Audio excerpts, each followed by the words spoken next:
오소서 진리의 성령님. 오늘날 우리 기독교의 그 모습을 보면 전 세계적으로 숫자나 규모를 보면 대단히 크고요.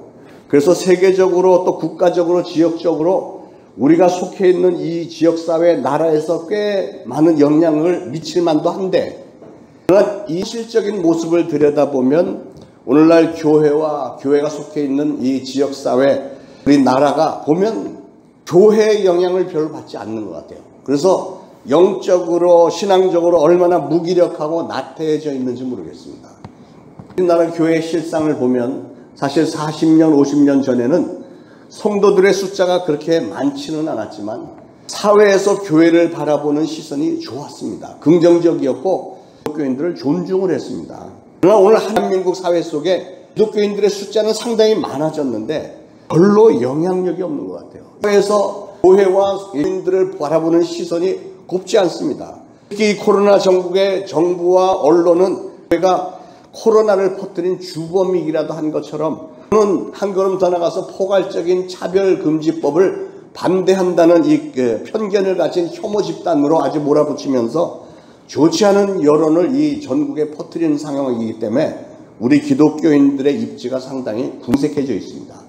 코로나 바이러스로 인해서 이렇게 교회가 비난과 공격을 받고 걸핏하면 폐쇄당하고 예배에 모이는 숫자에도 제재를 당하고 이렇게 하다가 보니까 어느덧 짧은 시간인데도 5만 5천 개나 된다고 하는 이 한국 교회는 코로나나 정부나 무슨 경찰이나 시청 직원들보다도 훨씬 작고 무력한 그런 집단들이 됐습니다.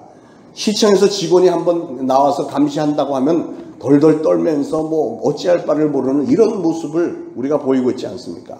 그러다 보니까 사람들의 마음속에, 우리 성도들의 마음속에까지도 하나님, 교회, 기독교 신앙 이런 게 이제는 별로 권세나 능력도 없는 막연하고 추상적인 종교일 뿐으로 연락이 되고 각인이 되는 것 같아서 저는 개인적으로 굉장히 속이 상하고 분통이 터지고 또 한편으로 하나님 앞에 얼마나 송구스러운지 모르겠습니다.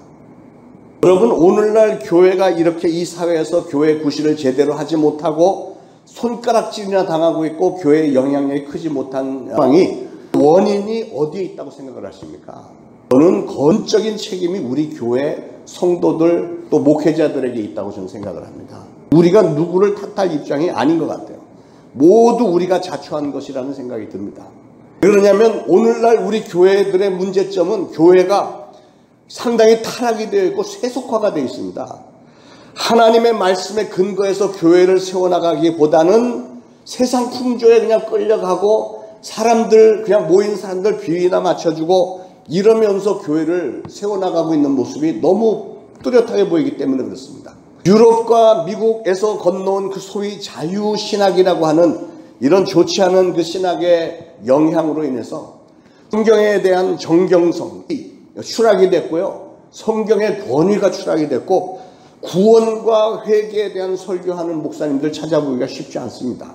하나님의 뜻대로 살 것을 전달하는 신본주의가 아니라 인간의 윤리와 인본주의 우선의 메시지를 전하면서 교회는 가만히 보면 성도들 간의 교제 위주, 친교 위주, 무슨 소셜리제이션, 세속화 위주 막 이렇게 돼가고 그러다 보니까 교회가 진정한 본질을 잃어버렸고 점점 더 쇠퇴할 수밖에 없는 것이 바로 우리의 책임이라고 저는 생각이 듭니다.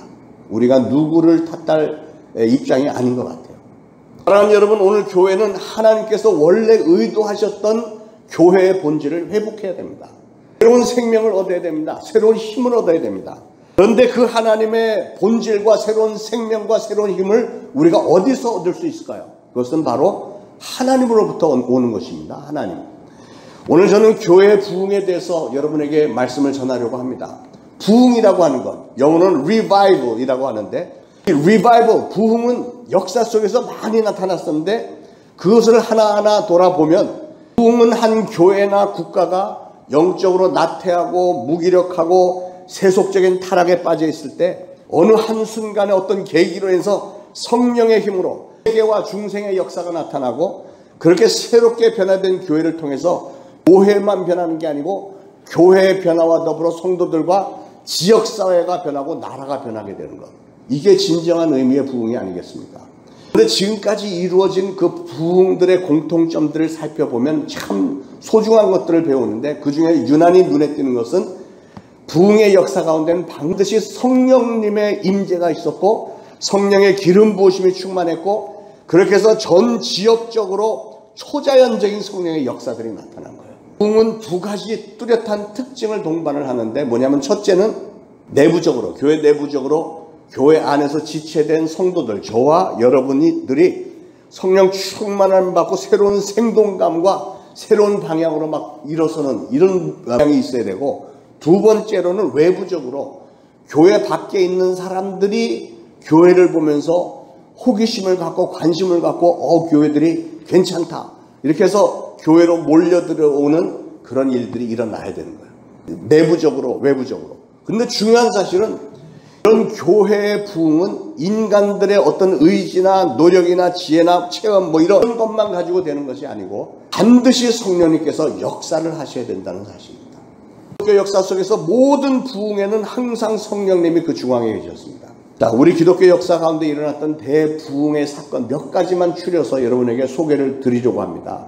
2000년 전에 마가의 다락방에 처음에 임하셨던 성령님, 성령님이 임하시니까 그 안에 있던 120명의 성도들이 성령을 받고 충만해져서 뛰쳐나가서 복음을 증거하기 시작했고, 교회가 막 쏟아졌죠. 그래서 그들이 뛰쳐나가서 예루살렘과 온 유대와 사마리아와 그리고 로마, 더 유럽 나라들 땅끝까지 복음의 그 불길을, 부흥의 불길을 일으켰고요. 그 이후로 성령님은 지난 2000년 동안 계속해서 세계 각 구석구석에서 가장 적절한 시기와 적절한 장소에서 놀라운 성령의 역사, 부흥의 역사를 일으키셨습니다. 중세시대에는 교회를 향한 많은 핍박과 환란이 있었고 교회가 엄청나게 타락을 했던 적도 있고, 그랬지만 그럴 때마다 하나님은 위대한 개혁자들, 지도자들을 보내주셔서 또 교회 부흥의 역사를 이루어주셨는데, 특별히 그 미국은 우리가 잘 아는 대로 400년 전에 영국에서 청교도들이 신앙의 자유를 찾아서 신대륙으로 들어가서 시작이 된 나라지만, 그 나라도 신앙의 부흥의 업앤다운이 있었어요. 굴곡이 있었습니다. 신앙이 침체해졌을 때 1735년과 1740년에 부흥의 사건이 일어났는데, 이 노스햄튼과 뉴 잉글랜드 지역에 갑자기 막 엄청난 성령의 역사와 함께 대부흥이 일어나서 그것을 가리켜 제1차 대각성 운동이었다, 이렇게 얘기를 합니다. 그때 영적으로 아주 완전히 황무지와 같았던 이 미국 땅에 놀라운 성령의 역사가 일어나면서 영적으로 교회들이 막 세워지는 기초가 형성이 되었고요. 그 다음에 얼마 지나지 않아서 2차 대각성이 있었는데, 그때는 미국의 동부 지역에서는 대학생들을 중심으로 해서 막 성경 공부와 더불어 성령의 역사가 막 나타나고, 서부 LA 캘리포니아 지역에서는 캠프 모임, 부흥회, 무슨 대형 집회 이런 것들을 통해서 어마어마한 부흥의 역사가 일어나면서, 그리고 그 부흥의 불길이 서부 지역으로 남쪽으로 해서 미국 전역에 확 터져갖고 미국이 성령 충만하게 됐습니다. 1789년에는 제시 리라는 분이 최초의 감리교 순회 전도자로 이곳저곳 다니면서 부흥회를 하면서 많은 사람들을 회심시켰고, 1795년에는 예일대학의 티머시 드와이트 학장인데, 이분이 도덕성 회복과 부흥운동을 일으켰고요. 얼마 지나지 않아서 1802년에는 예일대학에서 3분의 1이나 되는 학생들이 예수 그리스도 영접하고 신앙 고백을 하는 사건이 벌어졌고, 그리고 나서 그 주변에 수많은 대학교의 영적 대각성이 막 번져나가면서 앤도버 Theological Seminary라고 신학교가 세워되면서 많은 선교사들이 배출이 되었고, 그 위에 막 미국 전역에 신학교들이 막 세워지기 시작했어요.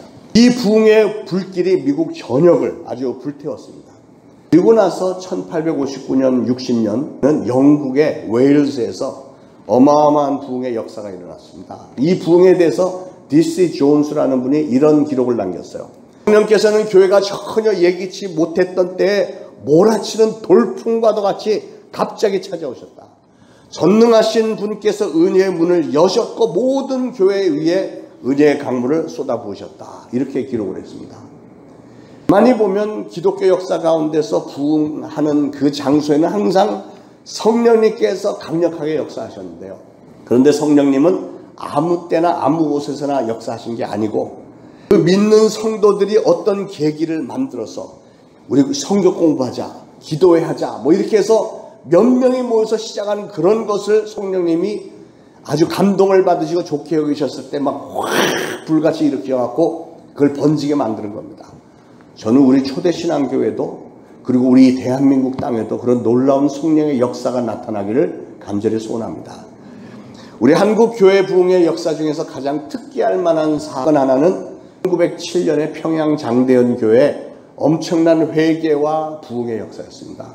저는 우리 김포 지역에서 우리 초대신앙교회가 그 역할을, 그런 놀라운 역사의 좀 일으키는 교회가 되기를 간절히 소원합니다. 근데 오늘날 보면 이런 그 회개하는 모습을 찾아보기가 쉽지 않은 것 같아요. 물론 회개들 많이 합니다. 은혜도 받고 회개하고 막 간증도 합니다. 그런데 그렇게 간증하고 회개하고 했던 사람이 한두 달 지나서 보면 옛날로 되돌아가 있는 경우가 얼마나 많아요. 원래 회개할 때 심정은 순수했습니다. 간증할 때 그 간증들은 정말 진심이었다고 저는 생각을 해요. 그런데 한두 달밖에 안 지났는데 표정이 옛날로 돌아갔고 내가 언제요? 이상한 현상들이 막 일어나요. 내가 진짜 이랬었나요?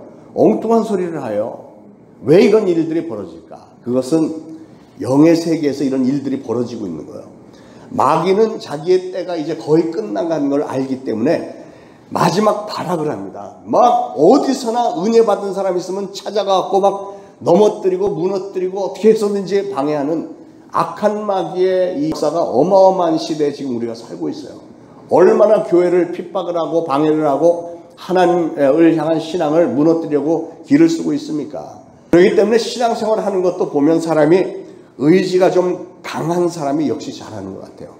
한 번 결단을 했으면 이게 진짜다, 이게 믿었으면 하늘이 두 쪽이 나더라도 끝까지 가는 그 사람, 그런 사람이 신앙에도 성공하는 것이고 인생에도 그런 사람들이 성공하지 않습니까? 네, 여러분, 평양 장대현 교회 그 부흥의 물결을 다시 한번 재현시키기 위해서는 꼭 필요한 게 있는데 그게 뭐냐면 그때와 똑같은 성령의 역사가 있어야 됩니다. 회개의 영이 부어져야 됩니다. 평양 장대현 교회에 그냥 부어졌던 그 회개의 영이 오늘 우리 초대신앙교회에도 부어지기를 간절히 축원을 드립니다. 그런데 회개의 영은 아무에게나 아무 때나 부어지는 것이 아니고 그만큼 준비가 된 곳에 준비가 된 사람들에게 부어지는 거예요. 회개운동은 무슨 교회 지도자들 한두 사람에게 이루어지는 게 아니고 보니까 회개의 역사는 항상 한 장소에서 모든 사람에게 동시에 성령께서 역사하시면 확 막 불같이 번져나가는 것을 볼 수 있습니다. 예수님께서 공생애를 시작하시면서 가장 먼저 외치신 말씀이 뭐예요? 오늘 우리가 봉독했던 말씀이잖아요. 회개하라, 천국에 가까웠느니라. 우리 신앙인으로서 가장 먼저 해야 될 것은 회개부터 해야 된다는 겁니다. 회개. 이 시대의 모든 사람들에게 하시는 하나님의 간절한 소원이요 명령인 줄로 믿으시기 바랍니다. 그러므로 우리는 모두가 다 이 회개하라고 하는 이 말씀에 귀를 기울여야 됩니다. 세상 돌아가는 것을 보시면 회개하지 않는 한 사람이 있어서 그 사람 때문에 가정이 망하고 나라가 망하고 교회가 망하는 겁니다. 근데 여러분, 회개라고 하는 것은 입으로만 하는 게 아니에요. 많은 사람들이 회개를 입으로만 해버리고 끝내는 사람이 있는데 회개라고 하는 것은 입 서비스가 아니고 삶이고 그리고 행동입니다. 오늘날 교회에 나오는 목회자들의 설교를 종종 듣습니다. 유명한 목사님들 설교도 많이 듣고 유튜브에 들어가서도 보고 하는데 씁쓸할 때가 있어요. 왜냐하면 설교 내용이 구원에 대한 얘기나 회개에 대한 설교를 하지 않습니다. 왜 이런 일들이 일어날까? 왜 목회자들이 그 중요한 회개에 대한 설교를 하지 않을까? 그 목회자로서 생각을 해보니까 두 가지예요. 뭐냐면 첫째로는 양심에 찔림이 있는 거예요. 의인은 없나니 하나도 없다. 목회자라고 해서 완벽한가요? 그렇지 않잖아요. 그러니까 회개에 대해서 설교를 하고자 하면 목사가 찔림이 없어야 되는데 찔림이 없는 사람이 어디 있겠어요. 그러니까 그냥 지나쳐버리고 마는 거 아니에요. 그러나 목사는 가르치는 직분이기 때문에 오늘 성령님께서 명하시는 대로 오늘 여러분들에게 회개와 부흥을 촉구하는 말씀을 전하기로 순종을 하기로 했습니다. 양해를 바랍니다. 두 번째 이유, 목회자들이 회개에 대한 설교를 하지 않는 두 번째 이유는 교인 한 명이라도 설교를 듣고 회개하는 설교를 듣고 죄책감에 찔리거나 아니면 시험받고 교회를 떠나갈까 봐 그게 두려워서 목회를 해보니까 그런 마음이 전혀 없다고 못하겠어요. 이런 말을 했다가 저 사람이 찔림 받을 것 같고, 저 사람 얘기를 하면 또 저 사람이 시험 받을 것 같고, 이것 빼고 저것 빼고 하니까 할 말이 별로 없어요. 예. 그러니까 오늘날 설교자들의 이 설교가 너무 약한 거예요. 예, 궁색한 겁니다. 회중들은 회개하라는 설교 별로 듣고 싶지 않습니다. 당신이 죄를 지었어도 하나님은 당신을 여러분이 사랑하세요. 당신이 지은 죄 하나님이 이미 다 용서하셨는데요. 걱정하지 마세요. 이런 얘기를 듣고 싶어요. 근데 그게 사실이 아니잖아요. 회개하지 않은 사람의 죄를 용서해 주신 적이 있나요? 실질적으로 그렇게 그럴듯한 설교를 하는 그 교회로 사람들이 많이 몰려갑니다. 그게 현실입니다. 그러나 그런 설교는 사람들의 심령에 위로는 줄 수 있을지 몰라도 영적인 각성은 절대로 주지 못합니다. 그런 설교는 교회에 출석하는 사람들의 숫자는 늘리겠지만 천국에 들어가는 사람들의 숫자는 줄이는 설교입니다. 구원받는 자의 숫자가 자꾸 줄어드는 이유가 그겁니다. 이게 바로 오늘 한국교회의 현실이잖아요. 그러나 여러분, 우리 인간들은 죄에 대한 각성이 없이는 회개의 필요성을 느끼지를 못합니다. 그런데 회개를 하지 않으면 우리는 사함을 받을 수가 없고, 우리 사함을 받지 않으면 우리는 구원을 받지를 못하는데요. 오늘 이 세상은 너무나도 빠르게 변화하고 있는 것 같아요. 이 급속한 변화가 우리의 삶에 부작용을 가져다 주고 있습니다. 인간 사회를 보면 정치적으로, 경제적으로 모든 면에서 어려움을 겪고 있고, 특히 개개인의 삶을 들여다보면 인간관계에서 너무 많은 갈등 속에서 살고 있는 것 같아요. 목회를 하면서 보니까 부부지간에 그렇게 알콩달콩 늘 사이가 좋게 지내는 가정들이 많지 않은 것 같습니다.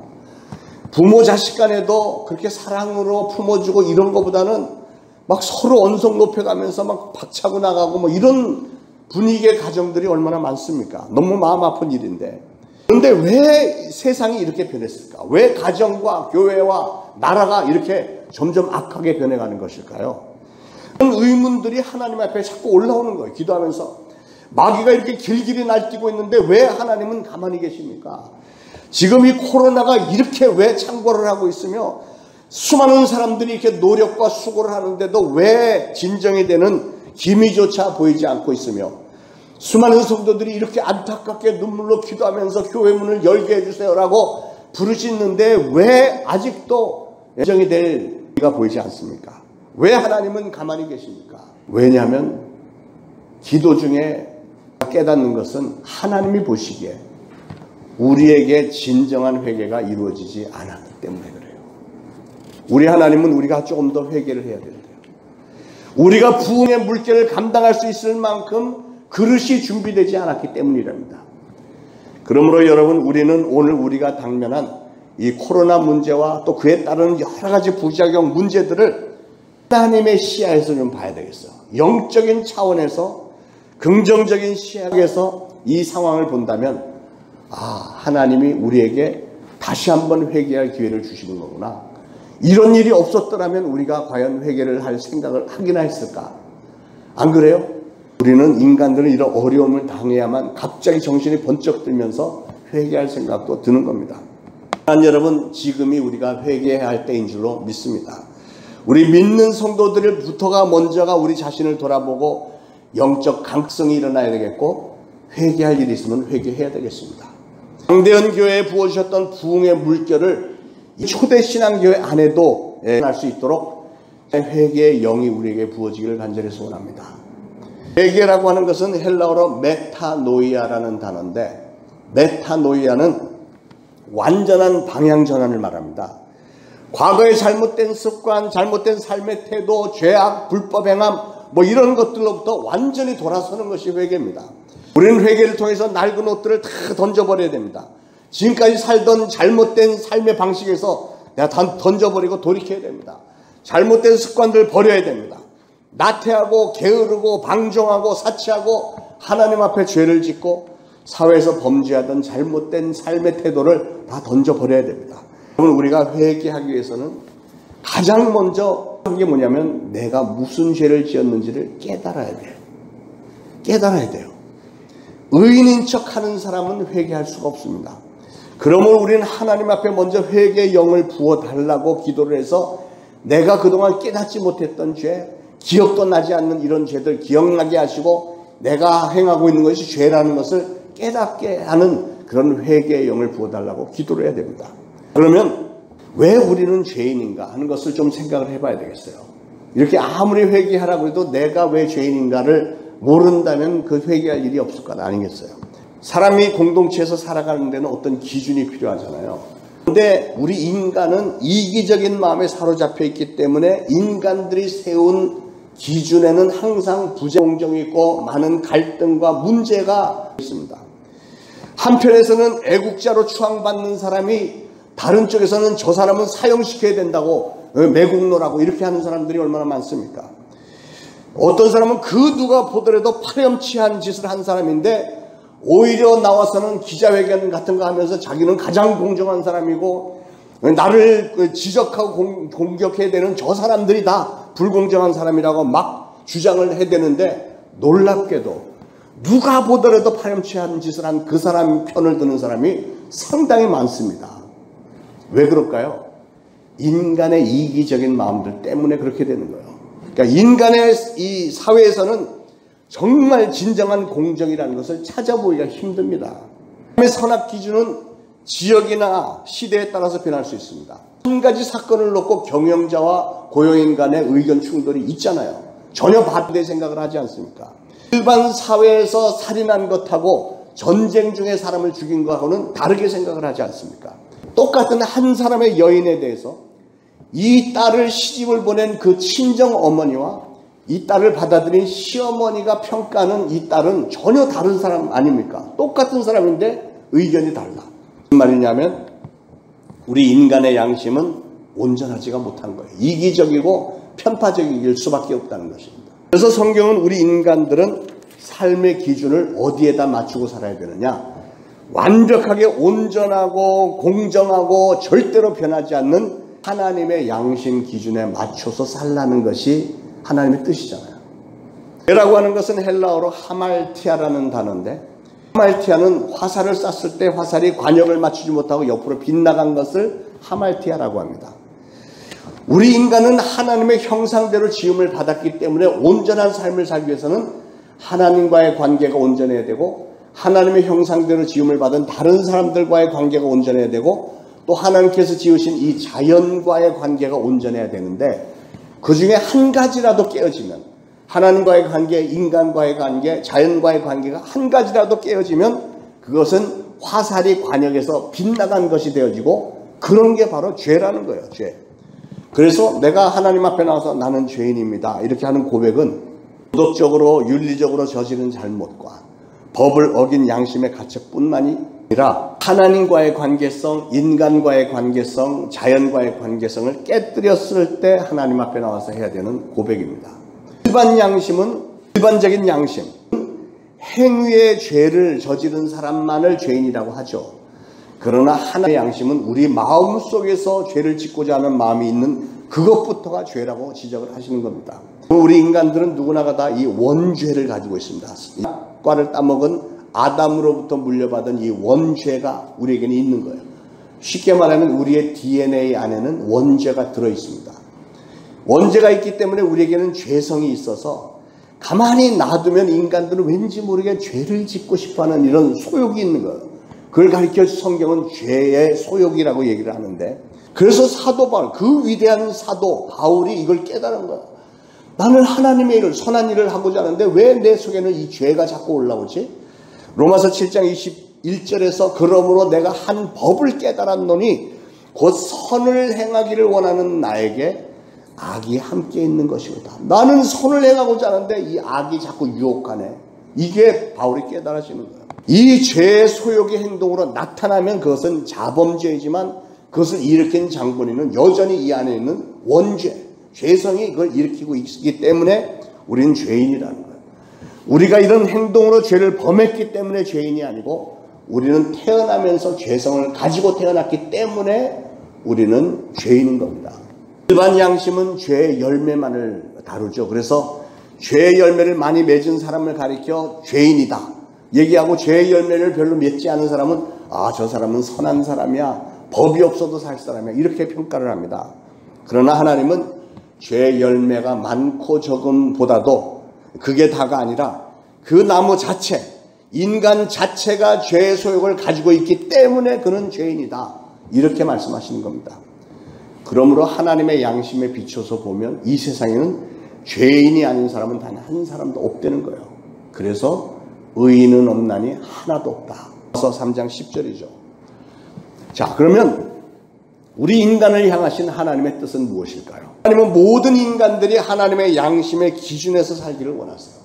그런데 어떤 분들은 하나님의 양심보다는 자기 자신의 양심에 비추어 볼 때 그냥 내가 이게 선한 일이야, 스스로 생각하기에 선한 일을 이렇게 행하면서 상당히 자부심을 자랑하는 분들이 있잖아요. 그래서 교회 다니는 사람을 향해서도 야, 교회 다니는 니들보다 내가 더 착한 일 많이 해. 그런 사람들이 있어요. 그런데 하나님은 그것도 자기 자신이 스스로의 하나님이 되어서 자기가 선하다고 생각하는 일을 해놓고 그게 선하다고 주장을 해야 되는 그게 죄라는 겁니다. 인간의 교만한 죄라는 거예요. 잘못들까지 다 깨닫고 나서 하나님 앞에 하나님 저는 죄인입니다. 이렇게 고백을 하라는 것이고 바로 그게 회개의 첫 단계입니다. 여러분, 회개는 단순히 과거에 잘못된 것을 버리는 것으로 끝나는 게 아니고 그 다음 단계로 새 삶을 찾아서 일로 행해서 가는 적극적인 추진력이 있어야 되는 겁니다. 그게 바로 회개입니다. 회개는 반드시 그래서 삶의 변화를 동반을 해야 됩니다. 여러분이 길을 갈 때 해를 등지고 가면 앞에 그림자가 나오잖아요. 해는 보이지 않잖아요. 여러분이 해를 보기 위해서는 돌아서야 됩니다. 돌아서면 해가 보이고 회개한 사람은 그렇게 돌아서서 해를 향해서 빛을 향해서 항시 길을 걸어가는 것이 그게 바로 회개한 사람의 삶의 모습입니다. 여러분, 천국 문은 회개한 사람에게만 열리는 거예요. 회개를 하지 않은 사람에게는 천국 문이 열리지 않는데요. 여러분 자신이 원래부터 죄인으로 태어났다는 사실이 절실하게 깨달아지지 않는다면 그 사람은 회개할 일이 없을 것 아니겠어요. 그래서 제가 오늘 설명을 드리는 겁니다. 우리는 태어나면서부터 죄인이다. 그거 원죄, 그거부터 회개해야 된다. 만약에 여러분 중에 내가 신앙생활하면서 내가 원래부터 죄인이었다는 사실을 깨닫고 고백하고 또 하나님 앞에 이 죄사함을 받아야 되겠다는 절실함이 있고 그래서 예수님께서 십자가에 내 죄를 대신해서 형벌을 받아주셨다는 사실을 분명히 막 감격 가운데 깨달아지고 그래서 그 은혜 앞에 감격해서 예수님 앞에 예수님을 내 주님으로 영접합니다라고 고백한 적이 없다면, 한 번도 없다면 죄송하지만, 정말 죄송하지만 그분은 아직 진정한 회개를 하신 것이 아닙니다. 오늘 여러분 중에 그 누구도 우리에게 주어진 이 좋은 회개의 기회 놓치지 마시기를 축원을 드립니다. 회개는 마음의 회개나 입술의 회개만으로는 무의미한 것입니다. 삶이 달라져야 됩니다. 여러분 회개한 후의 삶도 자신의 의지와 힘만으로는 신앙을 제대로 유지할 수 없습니다. 온전한 회개에는 성령님의 도우심이 항상 필요해요. 순간적으로 회개할 때도 그렇고 그 다음에 남은 여생 가운데 성령님의 도우심이 필요합니다. 잘하는 다윗, 하나님의 마음에 합했다는 다윗도 죄를 범했잖아요. 무서운 죄를 범했잖아요. 그랬을 때 다윗도 고민을 많이 하면서 하나님 앞에 이런 기도를 했어요. 하나님이여 내 속에 정한 마음을 창조하시고 내 안에 정직한 영을 새롭게 하옵소서. 왜 이런 기도를 했을까요? 다윗은 아무리 생각을 해도 이해가 안 되는 거예요. 하나님, 저는 하나님을 너무 사랑하고 하나님 앞에 충성을 맹세하고 어떻게든지 하나님 뜻 가운데 살려고 하는데 내 행동은 왜 이쪽으로 끌리고 있을까요? 이해가 되지 않아요. 내 마음속에 죄성이 있네요. 이걸 죄성이라는 단어는 안 썼지만 깨달은 거 아니에요. 그래서 내 속에 정한 마음을 창조하세요. 나를 주님 앞에서 멀리하지 마시고 주의 성령을 내게서 거두지 마세요 하고 막 간절히 막 매달리는 이런 기도. 이 기도가 오늘 우리에게도 필요합니다, 여러분. 회개는 순간적이면서도 점진적인 것입니다. 무슨 말이냐면 우리가 하나님의 은혜로 죄를 용서받고 더럽고 추한 마귀의 자녀 신분이었다가 이제 은혜를 받고 나서 이제 회개하고 곧바로 거룩한 성도, 하나님의 백성, 하나님의 사랑하는 자녀가 된 것은 신분 상승이 된 것은 분명한데 그렇다고 해서 우리가 곧바로 성자가 되는 건 아니에요. 우리가 뭔가를 해야 돼요. 그게 뭐냐면 성화라는 걸 해야 돼요. 성화.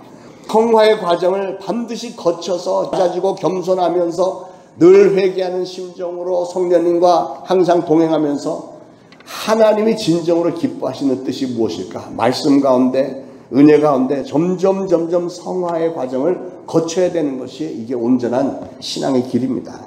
하나님 여러분, 오늘 코로나와 정치, 경제, 사회, 문화, 국방, 안보, 전 세계 국제 사회 관계들 이런 것들이 다 불안하기만 하고 소망이 없어 보이는 지금, 한편으로 우리는 영적으로는 감사하게도 회개할 기회를 맞았습니다.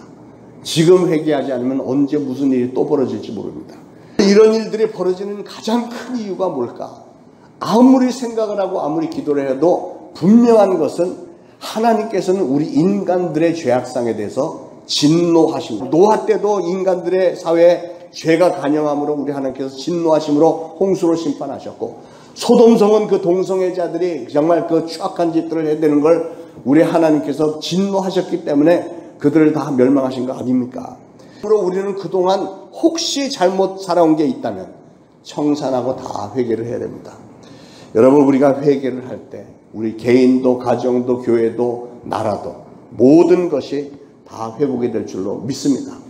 바꿔서 말하면 오늘 저와 여러분이 회개를 잘 하신다면 우리의 내일은 반드시 좋은 날이 될 줄로 믿습니다.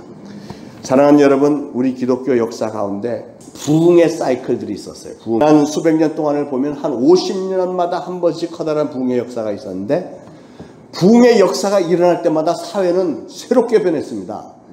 그때까지의 관점과 사역의 모습이 새롭게 갱신이 됐고, 다음 세대를 준비하는 그런 밑거름의 역할들을 교회가 했습니다. 우리나라 교회들의 부흥의 역사를 보면 평양 장대현 교회의 그 부흥의 역사가 1907년이었고요. 그로부터 50년 후에 1960년대에 우리 한국교회가 엄청나게 부흥했어요. 근데 1907년 평양 장대현 교회의 부흥은 질적인 부흥과 양적인 부흥, 전국적으로 새벽기도 운동이라는 아주 어마어마한 부흥의 역사였는데, 50년 후에 1960년대 교회의 부흥은 그때 막 엄청난 그 부흥회가 있었고, 교회들마다 막 몰려다니면서 막 밤새 철야하고 굉장히 있었습니다. 그런데 그 열매는 뭐냐면 양적인 부흥이 많이 일어났어요. 질적인 부흥도 조금은 있었지만 피자들이 숫자 늘리는 거에 너무 연연한 바람에 그 결과로 대형교회는 많이 세워졌지만 부작용들이 많잖아요. 오늘날 문제가 많잖아요. 오늘날 우리 한국교회는 아주 이 코로나 사태로 인해서 중대한 사명을 하고 있습니다. 뭐냐면 우리 교회들이 폐쇄가 되어지고 비대면으로 해야 되고, 이런 상황이 이번 1회로 끝나는 게 아니라고 저는 생각이 들어요. 보세요. 지금 7, 8개월 싸우고 있지만 코로나는 여전히 점점 더 심각해지고, 코로나가 지나면 또 다른 더 심각한 일들이 생길 수 있고, 이런저런 이유로 인해서 모여서 예배드리는 것이 앞으로 쉽지 않아 보입니다. 코로나는 여전히 계속 그 질질 끌고 갈 것이고요. 그러면 교회 개혁은, 부흥의 이제는 새로운 국면으로, 그동안 그래왔듯이 교회 부흥들이 일어날 때마다 새로운 사회의 변화와 건하는 이런 게 있었듯이, 우리도 하나님의 지혜를 받아서, 인도하심을 받아서 새로운 국면으로 좀 나가야 되는 거예요. 그런 것을 우리가 이렇게 이루어야 될 사명이 오늘 우리 교회에 있는 줄로 믿습니다. 우리 한국 교회가 직면한 지금의 위기는 사실은 새로운 부흥과 새로운 축복의 계기가 될 수도 있습니다. 저는 그렇게 믿습니다. 나는 여러분, 전기 스위치를 탁 키면 전기가 들어오잖아요. 그 말은 뭐냐면 스위치까지는 전기가 이미 들어와 있는 거예요. 우리 신앙의 이런 놀라운 부흥의 역사, 그리고 모든 것이 회복되는 역사의 스위치를 켜는 것은 뭐냐면 오늘 말씀드린 대로 회개입니다. 회개 스위치를 켜는 시간이 되기를 바랍니다. 하나님 측에서의 회복은 이미 이루어졌습니다. 수는 이미 앞으로 되어질 일들을 내다보면서 다 여호와 일에 다 예비하고 이 전기 스위치까지 전기를 다 보내놓은 상태예요. 하나님이 우리에게 하시는 말씀은 뭐냐면 회개해, 회개. 그것만 하면 탁 스위치 키면 다 해줄 테니까 회개만 제대로 해주면 코로나고 뭐고 다 끝내주겠다는 뜻이 아니겠습니까? 사랑하는 여러분, 오늘 말씀을 잘 새기시고, 혹시라도 하나님 앞에 잘못된 일이 있으면 다 회개하고 여러분의 삶의 회복을 간구하면서 앞으로 최선의 노력을 다한다면 놀라운 회복의 역사가 여러분의 삶에 뚜렷하게 보여지게 될 줄로 믿으며 꼭 그렇게 되기를 예수 그리스도의 이름으로 축원을 드립니다.